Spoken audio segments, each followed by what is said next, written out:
Why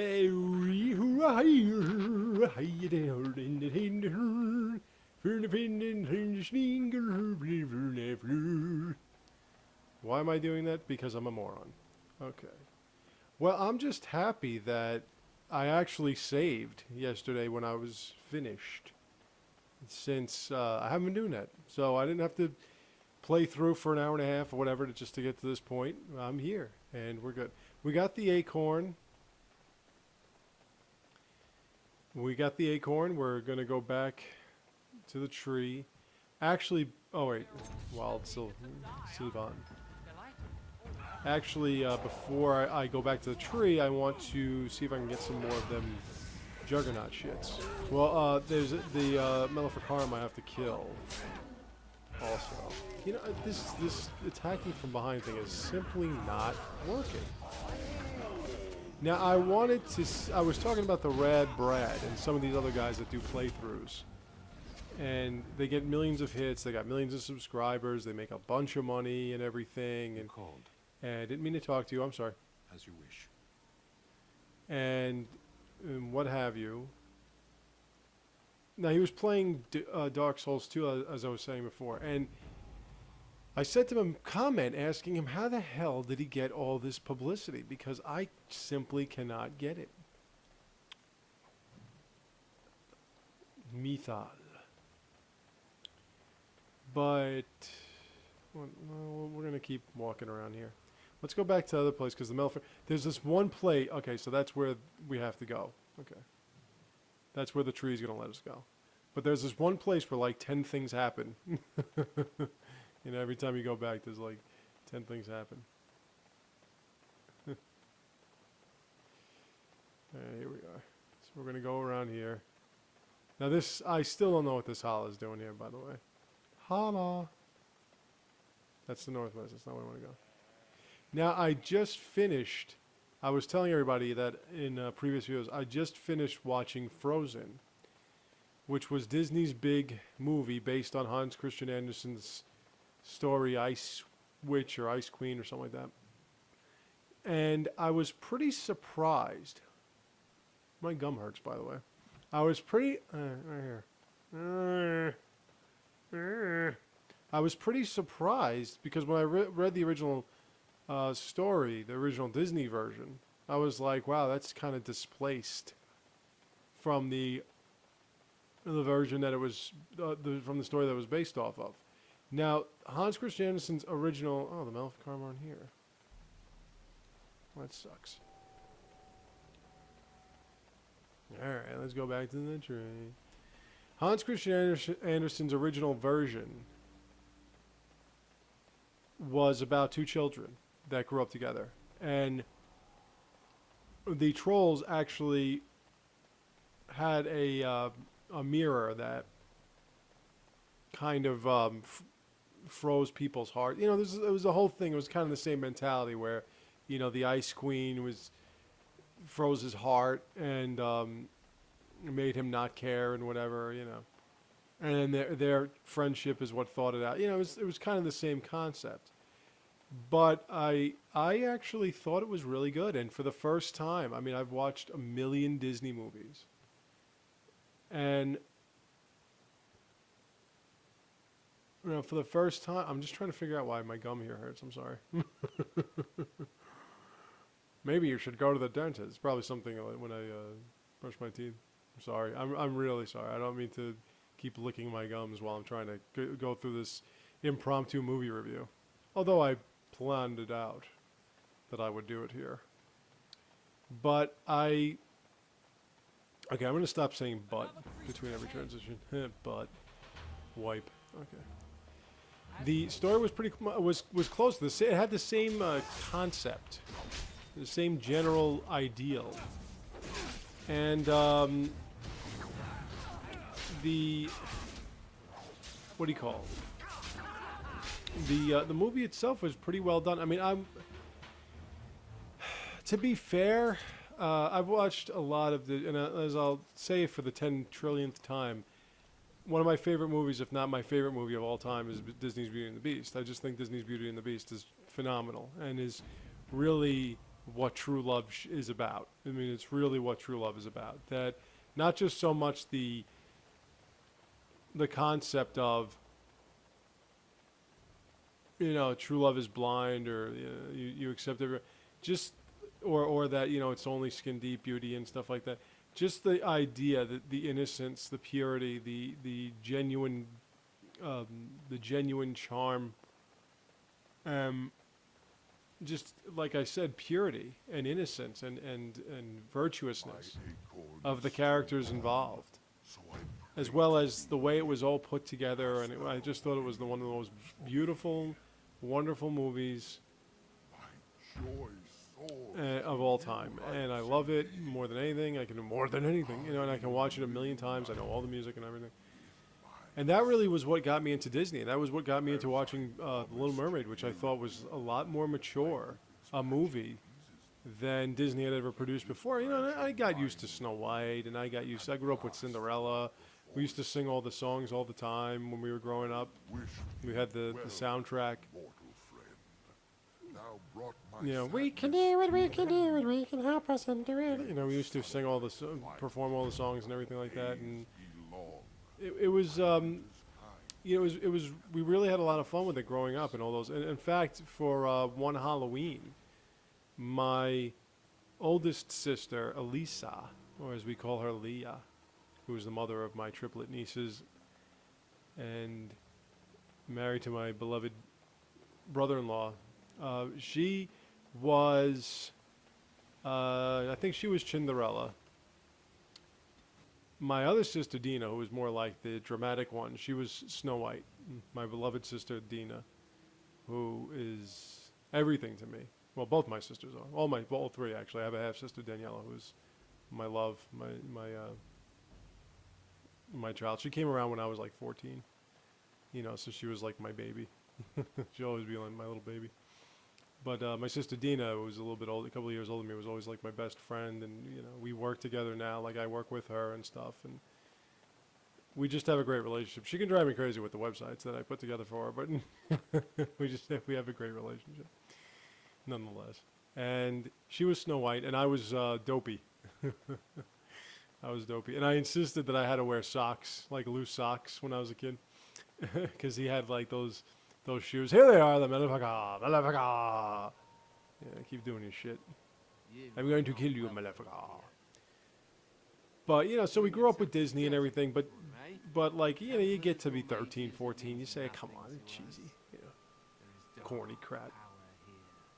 But when I saw Beauty and the Beast in the movie theater, you know, I saw Gaston, and I was saying to myself, oh man. And I think I told this story before because I was a premature baritone. Like I was a baritone when I was like, oh wow, they really soaked his ass. I was a baritone when I was like, oh yeah, that's right, lightning just takes away my, those are mean sons of bitches right there. I had pretty much his voice when I was like 13. You know, so I was singing, so I was always having a problem, like, because they didn't have any kind of, you know, I'm going to finally remember to do this. I'm going to give Morgan those gloves. Here we go. Ready? Ready? You ready? You ready? Okay, should I go Silk Weave or should I go, either way. Spirit Damage, same fucking thing. Okay. So do you have any more rings? This Dusk Ring is Cunning. Well, Java Ring. Okay, I'll give it that. Oh wait. There we go. Okay. So I got into it, and right away I stood up when I knew the words. I stood up in front of my class and sang his parts for them. When I was like 14, I stood in front of my chorus class and sang for them. You know. Right from the moment when I met her, you know, I sang the whole thing for them. I said she's gorgeous, and I've heard, you know, I sang the whole, and everyone was like shocked. You know, a 14-year-old can sing, which is why I always make fun. Oh, God damn it, Sten, are you dead again? You fucking oaf. That's why, like, when I hear someone say, "Oh, did you hear the 16-year-old on X Factor that sang, fucking, I don't know, Beyonce or some shit?" I'm like, "Are you kidding me? When I was 14, I was singing opera. I was singing Gloria in excelsis. You know, when I was like 14 years old. So fuck Beyonce. Fuck that. Fucking no talent bitch. But anyway, yeah, so like Gaston was like the first character that I could actually sing with, because at my age, you're lucky if boys even have like hair on their testicles, much less can sing, real male parts. They were barely even tenors. So I finally had somebody that I felt akin to, and that drew me in, and then I actually liked the movie. And then from that point on, when we got the movie on tape, I watched it every fucking day. And then I got to watch Little Mermaid, because I'm like, all right, well, I mean, this surprised me, so why don't I see what Little Mermaid was, And I really thought that was a great movie.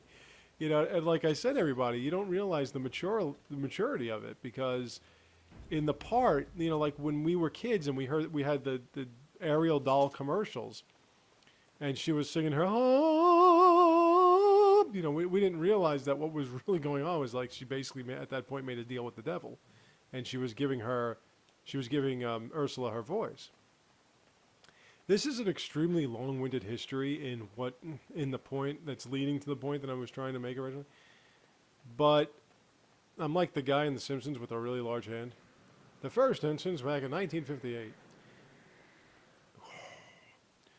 But there we go. I'm in your deep sanctum, you motherfucker. Now I'm going to stab in thee. So, You are stronger than we could have anticipated. I got into Beauty and the Beast, I got into Little Mermaid, but, I like Lion King because of, I liked Aladdin, kind of, and I liked The Lion King.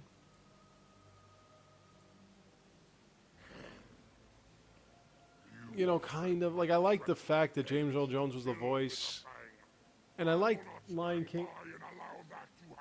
Oh, okay. And I liked Lion King to an extent, but I sort of lost interest when it got to when it looked like they were stretching. Like I saw their rendition of Hunchback of Notre Dame, and I thought it was pretty good. I only saw it once. My mother complained that he didn't speak like sanctuary, which is what he was supposed to talk like, because he was malformed. That was my job. Pardon me. Swift Runner, I'm going to have to kick your ass because I'm sick of you. You're really getting on my nerves. But, I didn't get into Mulan. I didn't get into Pocahontas, as my little sister used to call it. I didn't get into, and I know that in Pocahontas they had, what was his name? David Ogden Stiers or whatever. They had him pretty much do all the voiceover. But, I did that again. I did that transition, that butt transition. But make it stop. Make it stop. I didn't get into that. I didn't get into their version of Tarzan. I didn't get into a lot of their newer stuff. But when I saw the coming attractions of Tangled, I was saying to myself, well, I mean, it's about time. It's about time that Disney tried Rapunzel, because Rapunzel seemed like the obvious choice. I mean, Little Mermaid is such an obscure and not really well-known Hans Christian Andersen story. Rapunzel is fucking Rapunzel. I mean, shit. Everyone knows Rapunzel. They at least know, let down your hair. They at least know that. So I saw it, and I really liked Tangled. I really did. I thought the music was okay. And look, it's not what it used to be. It's not Howard Ashman and Alan Menken. It's just not. I mean, those songs are amazing. Really, when you actually, why am I here? That's not where I wanted to go. What the motherfuck? When you hear those songs and you just hear the lyrics. I mean, these are the guys that did Little Shop of Horrors, for crying out loud. I mean, you hear the lyrics of Howard Ashman, who's one of my favorite lyricists, Broadway, of course. and like I always say, like it tells the story in one line, you know, in one line of Little Mermaid's big hit song, you know. I want to be where the people are, you know, right there. Okay, now I know what this is about. And just like what she says when she saves the prince. Oh shit, I wanted to go back anyway. When she saves the prince, what would I give to live where you are? What would I pay to stay? I mean, God Almighty! I mean, the intensity of these emotions. And you know, then of course, when Beauty and the Beast is just fucking genius. You know, she glanced this way, thought I saw. You know, like right away, I know that they're falling in love. Like it just, and it was done so subtly. It was just incredible. So the music I didn't think was, and music is basically what makes, and we all know it. You know, we all know the Disney songs. If you don't know the Disney songs, then you're not even trying. One song. Yeah, ever since then, it's, you know the Disney songs. Hi ho. You know, we all know that. Christ. So so like the music it means a lot, and the music in Tangled I didn't think was spectacular, but I thought it was okay. Yeah, I did. And I like the way they did the storyline. I mean, they kept it close. You know what? Let me give you that. It's the same thing. It's just better, I guess. Yeah, they kept the story close to the actual storyline itself, in the sense that, let's give you the Juggernaut shit. Juggernaut bitch. There we go. In the sense that Shelvacor, that like her tears healed him, and he actually was blinded, and the mother cut her hair off. You know, but a lot of it was they kept to the. I'm the keymaster. I'm the key.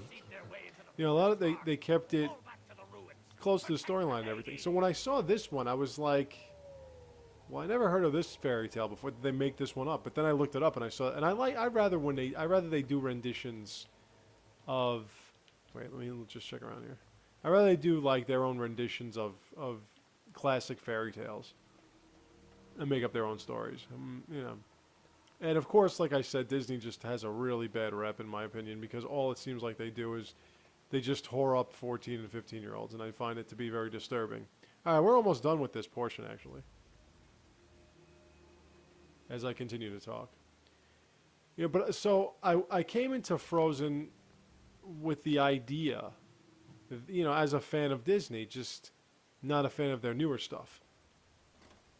And I'm in love with Kristen Bell. So anything that Kristen Bell does, I'm just in love with her. She's just, I think she's so cute and sexy at the same time, and she's just phenomenal. She's such a rare commodity in this day and age, with all these cookie cutter, you know, non-actors and actresses that don't really understand what it means to be a character and how to really act. She's one of the real rare bright spots in the modern movie / television. There's another love letter. Like, who puts a love letter in ancient ruins? I'm just saying, you know. You were saying. She's really just, she's so freaking good. And like I said, I just love her. I'm just so in love with Kristen Bell. I mean, there's only one scene in that Showtime show she's in. House of Lies. Why must you turn my office into a house of lies? There's only one scene. That's all I'm gonna say. Just look up Kristen Bell House of Lies. You'll know what scene I'm talking about. I have to keep my eyes on my skull. I just always thought she was cute and sexy, and I just love her. I just really, okay, I'll stop now. But so I was like, well, if she's in it, then, and I didn't know she could sing like that. I think she was Broadway too, and. What was her name? Halim Azim as John Travolta. Hey, I'm John Travolta. He called her or whatever. You know, playing the sister, and the whole storyline, the way they did it, and I don't want to really get into details because if you're planning on watching it when I'm done with this, and you haven't seen it before, you might not want to know what's going to happen before you see it. Some people have a thing with that. So, so I really thought that it could be pretty good, and oh, maybe I can put that one on. And and we were excited to see it. We got it, on time, and we were able to watch. Why can't I put this freaking armor on? 17, really? Oh, blow me. All right, let's see if you can put it on. Yes, you can. Then put it on. Then put it on. Move her! Move her, move her, move her. The mover man. Yeah, I got songs for like all my online friends. Pardon me.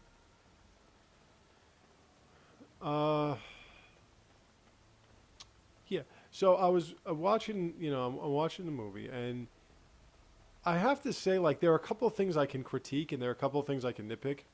We can't go through here. If I may critique, I'll say that there were a lot of great visuals, a lot of beautiful, wonderful, amazing visuals.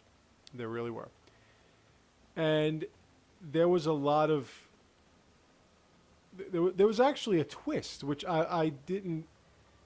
You don't usually expect from a Disney movie a twist, but there was a really good, well thought out twist that, if you're cynical like I am, you probably say, well, how they were building this up seemed a little too easy.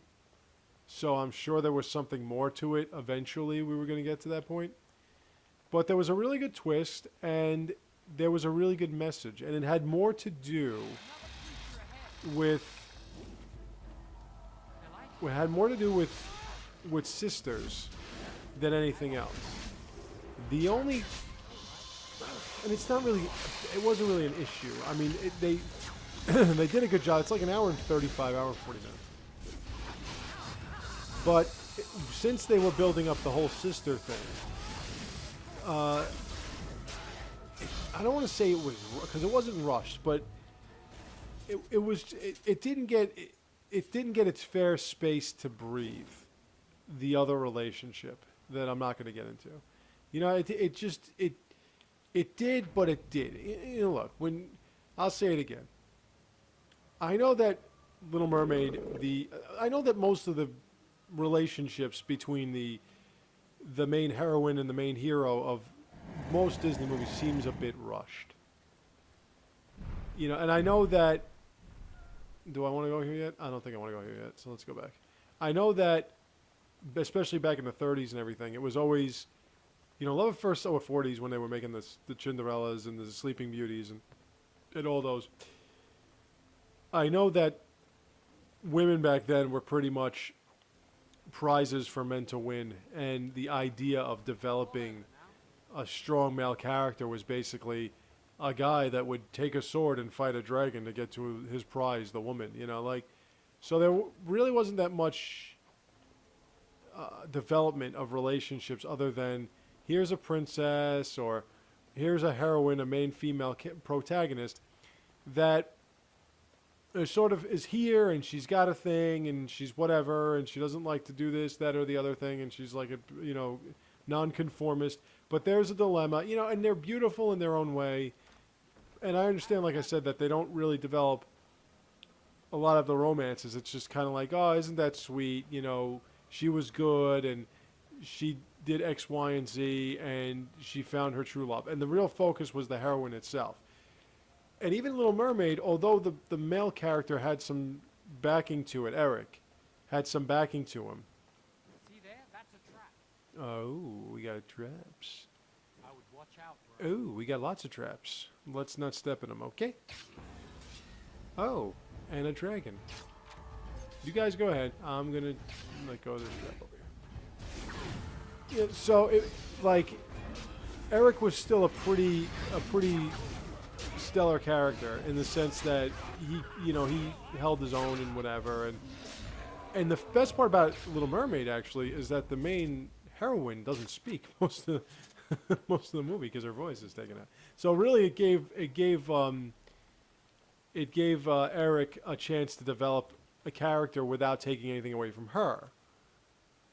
And it's sort of like, you sort of understood. I pressed A, thank you. You sort of understood that he was in love with this image, and Ariel was kind of like, taken away from the image. But then when he found out that Ariel was the image, then it was like, no, yeah, I'm set.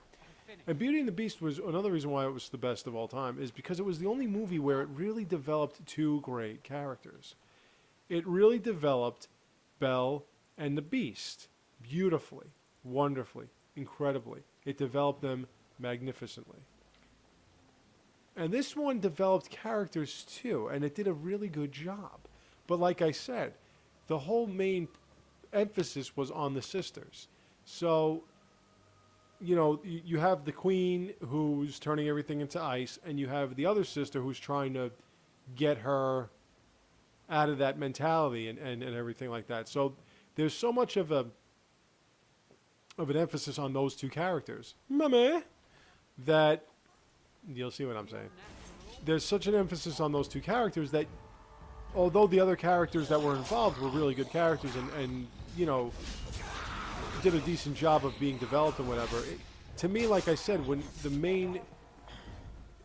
main relationship, and again, and it was part of the twist, and it was great, but when the main relationship was the sisters, it's, holy shit, I'm dead already. How the fuck did that happen? It sort of didn't give the other relationship a chance to breathe. And although it wasn't as predictable as they usually are, it was still sort of predictable, that it was kind of like, to me it just seemed like it kind of just was like, okay, well that happens, and you expect that, and that's the end of that. You know what I mean? It was just kind of like, oh well, all's fair in love and war, blah blah blah blah blah, all's well that ends well, and let's move on. You know, so it just seemed like, you know, because like I said, that was the thing about Tangled, was that it developed Rapunzel and Flynn Rider very well. So I think it was I think it was really good. I think it was one of, you know, the better ones, the better Disney movies.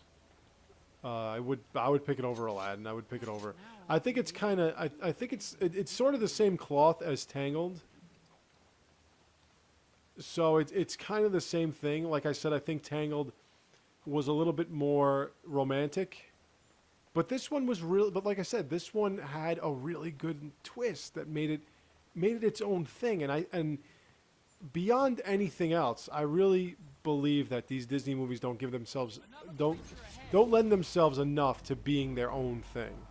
You know, I think a lot of it can get formulaic to an extent, whereas this movie kind of had its own thing, and I really like that. I really like that it had something. Now, one of the things that I could complain about, not really complain, but nitpick, I'll say, when it comes to Tangled, is that Rapunzel, who was a great character, seemed a little bit too quick and easy to jump on guys' bones. You know, like she's pure, she's innocent, she's never been kissed, never been touched, she's never been able to leave her tower and everything like that. But it was kind of like, hey, Flynn, you're hot. You know, I'm ready for you. You know, that kind of thing. So, like Belle was just pure throughout. She was just phenomenal. So that really, when they kiss, it's like it makes that kiss all the more special. I know what you're thinking. God, you're so pathetic. And you're right. I am. I base my life on Beauty and the Beast. That's what, you know, on finding a woman. Meh. See, what did I tell you, huh? You didn't believe me. That's what's going on. Yeah, so it's a ghost. We're talking to a ghost. We're trying to negotiate with a ghost. Well, look,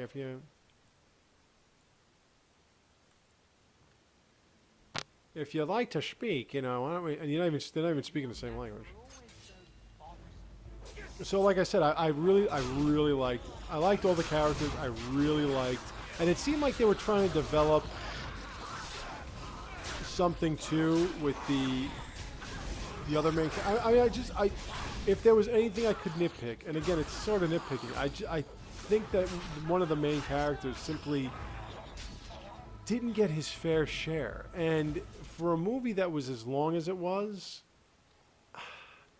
I just think he should have gotten his fair share. That's all I'm saying. But I thought that he was a good character, and I thought everything was developed well, and I did like how they made it seem like one relationship could just happen. Like, you know, I really liked it, and I know it seemed too good to be true, and they brought up something that later blows up in her face, you know, and it's it was really well done. It was really well done and really well thought out. Like I said, I just thought that one of the relationships and one of the main characters didn't get his chance to grow as a character. Is all I'm saying. But you know, again, it's not Beauty and the Beast. It's not perfect, but it was really good. I really, really liked it. I really liked it. What did I think of the music, considering I'd made a whole big thing about the music and everything? Well, I finally heard their main song, Let It Go. You know, I finally heard that song that everyone's been talking about and everything. And all the other songs I thought were really sweet. I thought they were really well done. I still am hearing a lot of what I heard in Tangled. And like I said, I mean, Beauty and the Beast, Little Mermaid, they had their own style. They had their own identities, the songs. You know, Beauty and the Beast was a little bit more traditional, a little bit more old-fashioned, you know, baroque. And as I always say, if it's not baroque, don't fix it. Yeah, it had its like its own. Whereas Little Mermaid had a little bit more of like that Caribbean style, which was really good. And I mean, God, the songs. Kiss the chick, I'll say, because I don't like saying the other word, because I just find it demeaning, but whatever. Under the sea, under the sea. I mean, those songs were just legendary. You know, they're just legendary. And everything from Beauty and the Beast. I really, to this day, I mean, I don't know what Beauty and the Beast drank, or what lamp they rubbed and got what genie out of to make Little Mermaid. I mean, they must have been planning those movies for. And granted, it took them like years to make them. But man, they just fucking count the butts. Every time I say butt, you know, take a shot of water, of course, not no kind of alcohol beverage. By the way, I'm noticing a very large contingent of skeletons here. Yeah, cut off a skeleton's head. At least it's not bleeding. That would be kind of stupid. A bleeding skeleton. So like I mean, I mentioned that this part's almost done, but as you can see, even the parts that are almost done take forever. So I thought that the music was pretty decent, and there were a lot of sweet, sad parts to it, really. And I mean, I'll say it flat out. Like in the beginning, in the beginning there was God, there was the Word, and the Word was God, and the Word was God. In the beginning, there really was. There was an incident with the King and the Queen. It's about two princesses or whatever, and there was an incident with the King and the Queen that, you know, they ended up dying. And there's this song about, do you want to build a snowman, that is really, really touching, because at that point it's like the character Anna, played by Kristen Bell, is basically like begging her sister, like, you know, we're all we have, you know, we only have each other now, like, can you just come out of your room and can we just be together, you know? And it really was something. I mean, I really thought it was a really good movie. So if you haven't seen Frozen yet, I would suggest seeing it. If you're a Disney fan, I would definitely suggest seeing it. And take it, you know, just take a look and let me know what you saw. Let me know what you thought. You know, but that's my review of Frozen, and I didn't have to use any footage. They call him Flipper. I didn't have to use any footage, and I didn't have to get a matching third-party notice or anything like that. What's down here? Another love letter? I know there's a vial somewhere. Up, right there. Look at that, right on cue. God damn, am I awesome. There's also a, well, actually later on in the game, the rest of the, why does it look like I'm injured? Is that fear? Do I fear? I don't fear, Revenant. Later on in the game, you'll find that. I'm dying, by the way. Later on in the game, you'll find that there's the rest of those Blood Warrior things. We're not leaving the woods until we get heavy plate armor. Okay. How many more phylacteries do we have? I guess we'll find out. Find out the hard way. Oh, my razor is fully charged. But don't worry, I'm not going to pause it just to unplug it. We're going to keep going on. Alright, so let me think. I think I got to go this way. I still have to get the other piece of Juggernaut armor back in the other part of the woods. So yeah, Frozen was really good. And I'll say it again. I mean, I always complain about Disney and how it's corrupted and whorish, and how the original Walt Disney would probably throw up in his tombstone if he saw what it became. But there's another but. I do have to admit that. Okay, yeah, we got to do this ritual right. Okay, I forgot what it was. I think I have to wait. Let me see. I have to get a bowl. I have to get a bowl. Where's the bowl? Or the urn. There's an urn somewhere.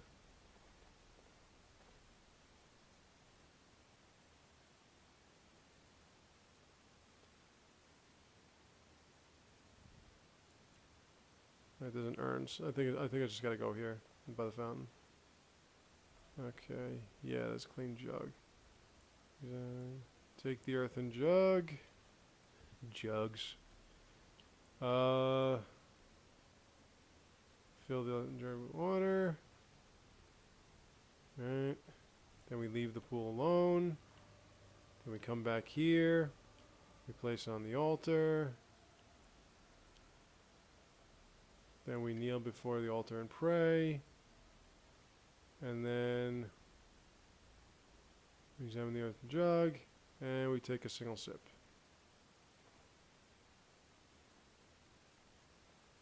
And then we leave it alone. There we go. I don't know what we received, but we received something. Sadly not. Okay. You know, so I think that, like Disney's, but it's a shame that the only good movies you can watch are Disney movies. It really is. Because every movie nowadays fucking sucks. Like, they really do.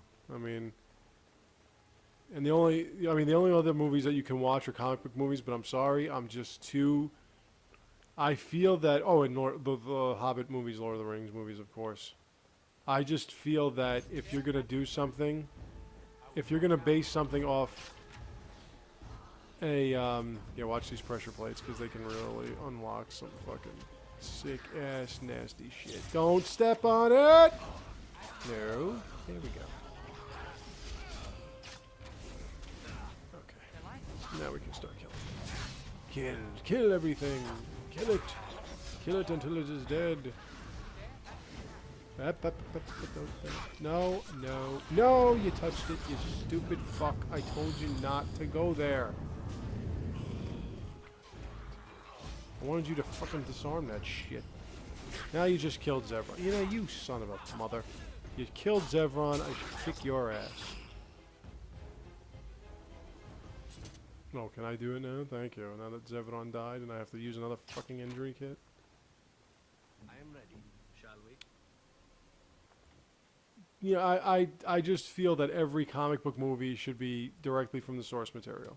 I don't think there should be any exceptions made. I don't think there should be any artistic viewpoint. I don't think it should be anything but the comic book, because the comic book is the reason why we're here. You know, we're not here to see so-and-so's version of the comic. We're here to see the comic book, so just give me the fucking comic book, is what I always say. You know, same thing with the books. That's one of the reasons why I laugh hysterically at people who complain about the exceptions Peter Jackson takes when they're so slim and meaningless. And I watched a Nostalgia Critics review of the second of the Hobbit, The Desolation of Smaug, and I thought The Desolation of Smaug was sick. And I mean, I could probably say that because I just loved, you know, the dragon and everything like that, otherwise known as Smaug, hence the name, which he said went on too long. You know, again, people like, you know, oh, the pod race went on too long. No, it didn't. And the conversation with the dragon didn't go on too long, especially since the conversation with Smaug was pretty much written word for word from the book itself. The whole barrel rider thing, the whole you know, the fact that they even mention in the book how dragons love their egos massaged. You know, they love when people compliment them, and that's what he was doing. You know, oh, great and powerful Smog or whatever, and he was just like talking. You have wonderful manners for you know, like all that stuff was basically direct. Like he's taking dialogue from the fucking book for Christ's sakes, and you're complaining because. And I can understand if you're a purist. If you're a purist of the Lord of the Rings books and the Hobbit books, and they add a character, a female elf, that was not in anything, that, you know, to build up this romance, I could understand that you were disappointed in him taking that exception. That's fine. Now here's my question. You know that I'm a purist of comic books. What do you think I feel when I see a movie like Man of Steel? You know, or I see a movie like what they're planning on doing, especially with the why can't I move? Why can't I move? God fucking damn it. You know, that's bullshit. I'm sorry. You can't just have me get killed while standing there frozen.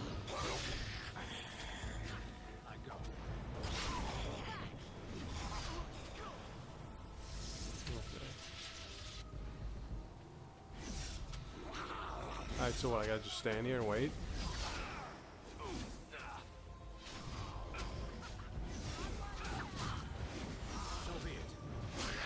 Oh great, now two of them are dead.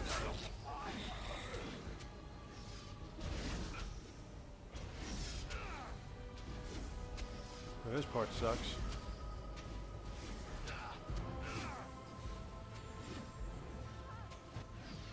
That's it, Morgan. It's all you, because I can't go anywhere near him.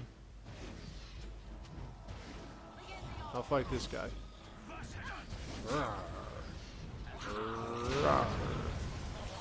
Wow.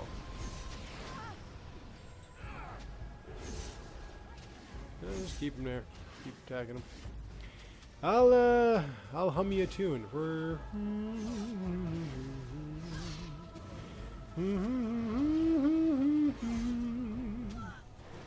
It's all you, Morgan. What? There we go. Don't tell me I've got a million potions and... Oh.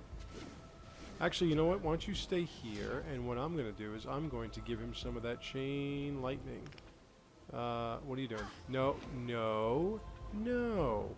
Chain lightning. Why are you not doing it? Let's do that again, okay? Chain lightning. She's gonna be dead before she does it.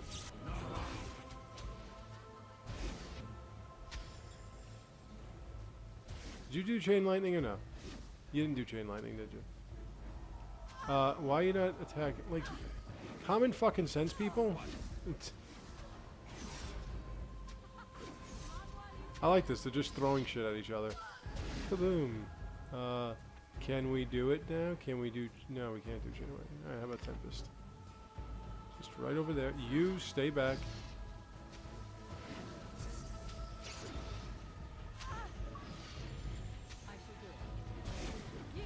Yeah, go fuck yourself, you arcane motherfucker. Now, that's some powerful shit, man. Okay. Let's cure my cracked skull or whatever that was. Of course.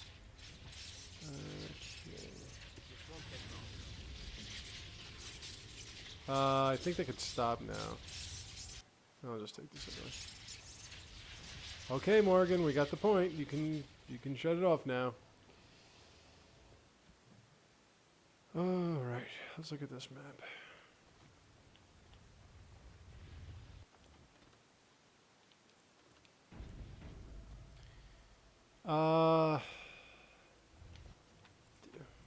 Jesus Christ.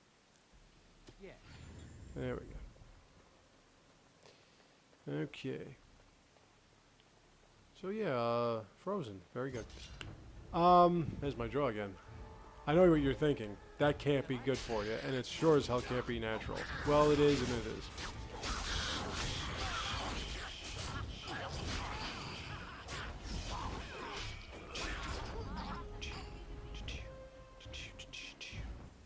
Ooh, I'm at the end. But I'm not done yet. I'm going back. Well, I'm not at the end because this is a whole nother thing. Never actually over, is it? As Joker said in Mass Effect 2. It is over, right? It's never over. Okay. So yeah, go see Frozen. And when I say go see Frozen, I mean just get the DVD or something. Or maybe you don't get the DVD, I don't know. Do whatever you want. I shouldn't have to tell you what to do. Shit. Why are you looking at me like I gotta tell you what to do? I don't gotta tell you nothing. Oh, God bless me. Okay, can I... Oh, wait. Let me get rid of that. And that. And that. And that. Now, let me think. Can I wear this armor? How are these boots? Oh, they're better than mine. Okay, I'll put that on. Where's that daily... Fuck. You can't equip shit.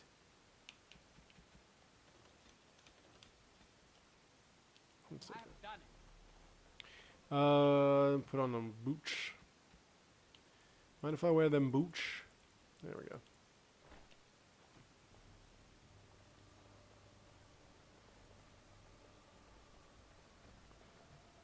Alright, we're getting... Well, I'm getting close to the end of this little playthrough. I need a key, don't I? Well, where's that key? I want to go back... I want to go back to that big hall.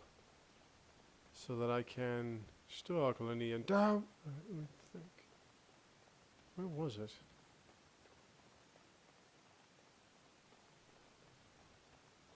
Where's that key? Oh, you know what? Might have gotten it from the... I must have gotten something when I saw item acquired, so let's go back and try that. But yeah, today was a big day, man. Today was a big day for me when it came to multiplayer Mass Effect 3. I finally got through the second gold solo run. I finally did it, and I had 2 Metagel left, and I had like 2 or 3 survival packs left. I had like 2 rocket, because my mission in Wave 10 was to defeat defeat the enemies, and I said fuck it. I just whooped out the missile launcher and just shot everything. It was ridiculous. I just like said screw this shit. I'm not trying to go through it. But I was using my Krogan Vanguard. I had Disciple, which I went from just getting started to actually actually getting 1,400 points, whatever it was. It cannot be. That's interesting. Oh, maybe...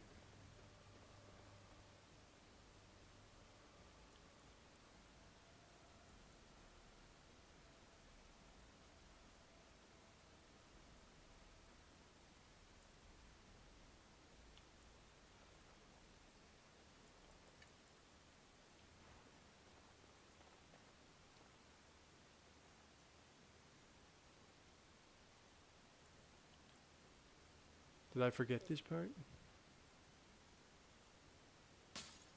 Yep.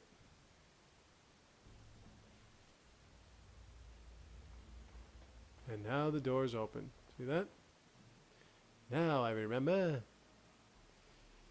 So I did the gold solo, and then I realized...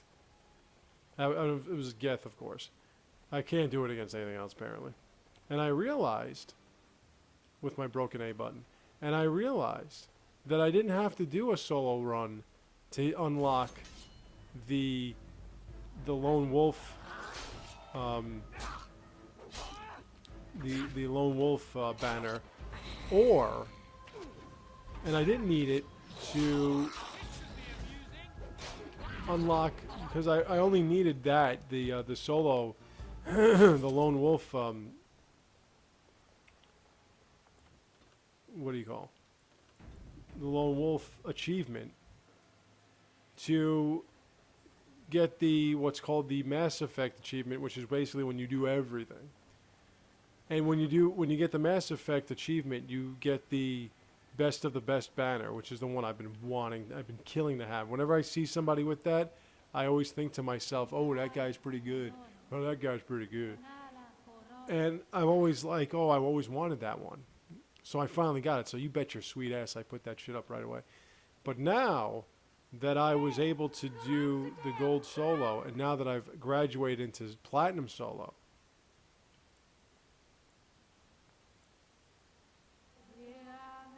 I am going to give you all, starting tomorrow most likely, what I call platinum solo fails. So CD the Bookman is going to do platinum solo fails starting tomorrow, where I'm going to basically attempt platinum solos and most likely will be fucking humiliated because I suck. And the funny thing about it is I show up there, and at this point I have like 8,500 and 7 points. I have like 32,000 achievement points. It's ridiculous. I'm like, forget it. Forget it. So I was doing one at like a level 14. Well, here. I'll give you this. Interesting.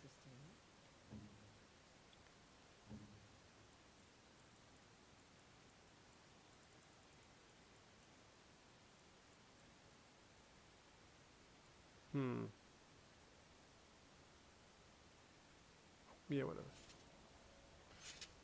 What comes, my friend? Pardon me, Morgan. I'm sorry. Juggernaut Plato Marcus. Let's get rid of this. So, like I said, I'm going to get crushed. It's going to be embarrassing. It's going to be horrendous, but it's going to be funny, and you're all going to love it. Platinum solo fails. And you know what the best part about it is? I think I'm going to keep doing them until I can actually finish a platinum solo, and then I'll have that. That'll be my platinum solo. But the reason why I'm pretty sure I'm going to get crushed is because it took me over an hour to finish the gold solo. I'm extremely I'm extremely careful when it comes to like the gold solos. Like I'll just run away from shit, and it takes me forever to get through the gold solo. Nobody's going up a level, by the way. I've just noticed this. Now that we've gotten that done, now we can go to the lair of the Shadow Broker. I mean, the lair of the werewolves. Nobody's going up a level? Nobody?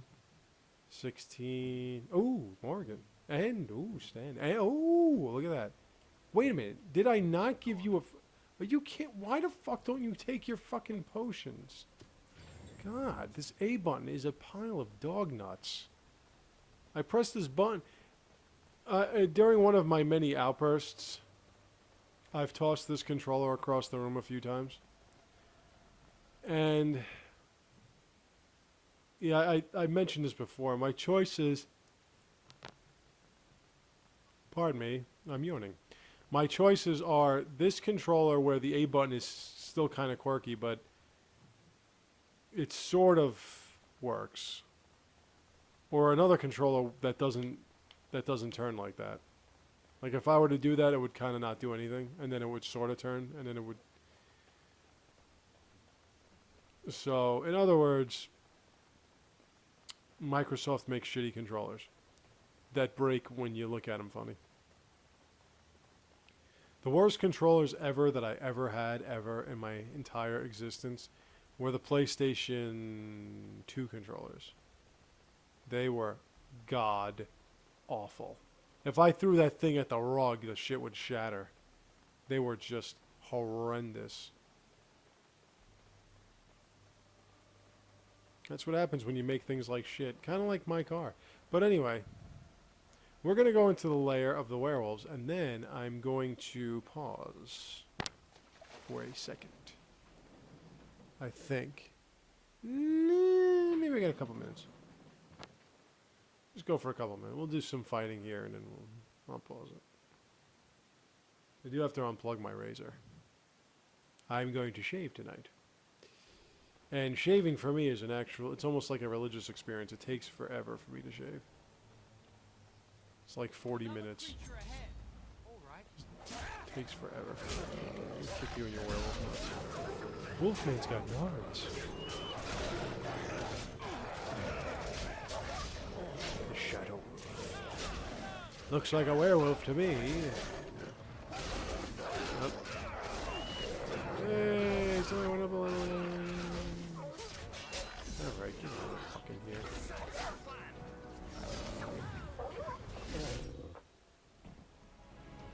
Morgan, you went up a level 2. I'm very proud of you, my sweet, sweet mage. Okay. What can we do for you? Let's get this stuff to do. It's basically the only thing soldiers can use. Now, I want to do something with... Well, I only need 3 more, so let's do some Berserker shit right there. Okay, Zevron, you're next. You're next, Pinky. You are doing well with that. Let's do some of that. Okay, Morgan, you're next. Magic. Let's do that.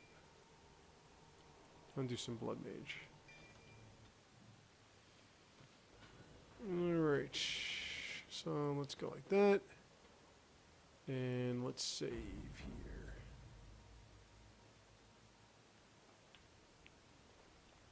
Okay. Well, I don't even need your bomb. Take your bomb and shove it up your bombed ass. Oh. We've got more werewolves to meet and greet. I would watch out. Traps. Baby. Oh, I can't predict that. Where's the trap? Oh. They're the werewolves. Oh, they're the traps. I really like when you stop and don't do anything when I told you to kill something. That's just greatness.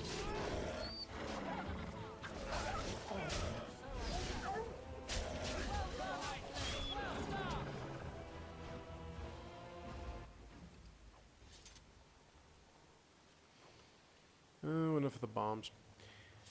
Okay, now I think we're going to pause, and I will be right back. So don't go anywhere.